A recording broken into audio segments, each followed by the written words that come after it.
মোচা দেখলেই লাগে আপনাদের বিরক্ত? তাহলে আজকে সহজেই দেখে নিন নিরামিষ মোচার ঘন্ট।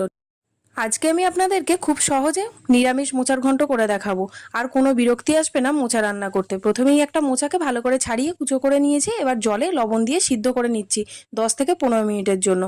আপনারা যারা মোচা ছাড়াতে জানেন না, আমার একটা ভিডিও আপলোড করা আছে কিভাবে মোচা ছাড়াবেন, সেটা অবশ্যই দেখে নিতে পারেন।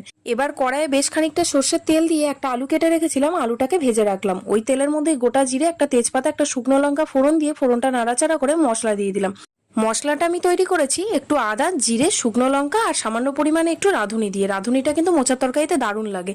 এবার মশলাটাকে লবণ হলুদ দিয়ে কষিয়ে নিচ্ছি, আর এর মধ্যেই দিয়ে দিচ্ছি সামান্য পরিমাণে একটু ভেজানো গোবিন্দভোগ চাল। গোবিন্দভোগ চালটা দিলে যেমন ভালো গন্ধ আসবে, তেমনই মোচাটা কিন্তু একটু আঠালো খেতে লাগবে। তারপরে ভেজে রাখা আলু আর মোচাটা দিয়ে ভালো করে কষিয়ে নিয়ে 5 মিনিটের জন্য জল দিয়ে একটু ঢাকা দিয়ে দিলাম। ঢাকা খুলে একটু গরম মশলা, ঘি আর চিনি ছড়িয়ে নামিয়ে নিচ্ছি। দুর্দান্ত লাগবে।